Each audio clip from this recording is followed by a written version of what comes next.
Letters from a Stoic by Seneca, Letter 36, on the value of retirement.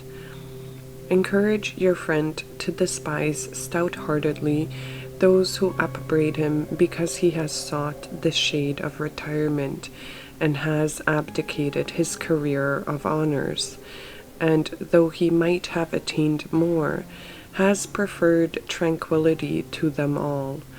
Let him prove daily to these detractors how wisely he has looked out for his own interest. Those whom men envy will continue to march past him. Some will be pushed out of the ranks, and others will fall. Prosperity is a turbulent thing. It torments itself. It stirs the brain in more ways than one, goading men on to various aims, some to power, and others to high living. Some it puffs up, others it slackens and wholly enervates. But the retort comes, so and so carries his prosperity well. Yes, just as he carries his liquor. So you need not let this class of men persuade you that one who is besieged by the crowd is happy. They run to him as crowds rush for a pool of water, rendering it muddy while they drain it. But you say, men call our friend a trifler and a sluggard, who use the contrary terms. They call him happy. What of it? Was he happy? Even the fact that to certain persons he seems a man of a very rough and gloomy cast of mind does not trouble me.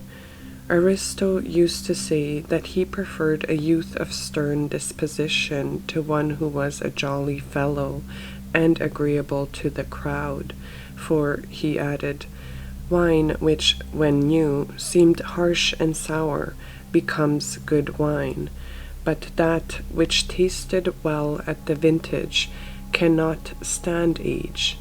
So let them call him stern and a foe to his own advancement.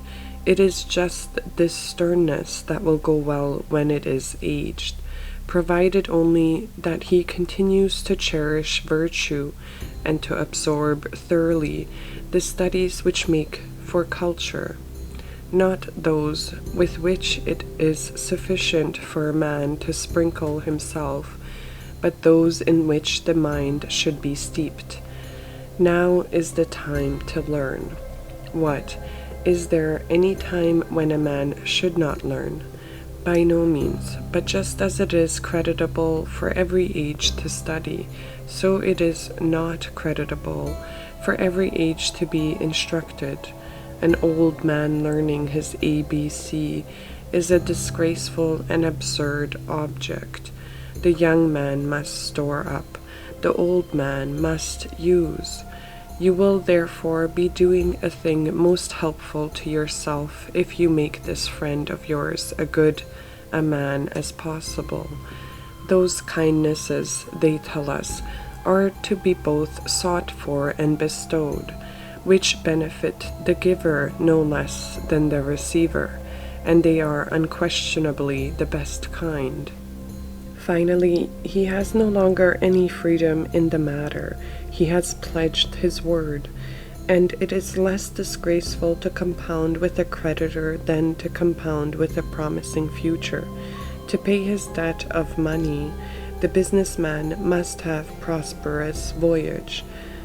The farmer must have fruitful fields and kindly weather. But the debt which your friend owes can be completely paid by mere goodwill. Fortune has no jurisdiction over character. Let him so regulate his character that in perfect peace he may bring to perfection that spirit within him which feels neither loss nor gain, but remains in the same attitude, no matter how things fall out. A spirit like this, if it is heaped with worldly goods, rises superior to its wealth. If, on the other hand, chance has stripped him of a part of his wealth, or even all, it is not impaired. If your friend had been born in Parthia, he would have begun when a child, to bend the bow. If in Germany, he would forthwith have been brandishing his slender spear. If he had been born in the days of our forefathers, he would have learned to ride a horse and smite his enemy hand to hand. These are the occupations which the system of each race recommends to the individual, yes, prescribes for him. To what, then, shall this friend of yours devote his attention?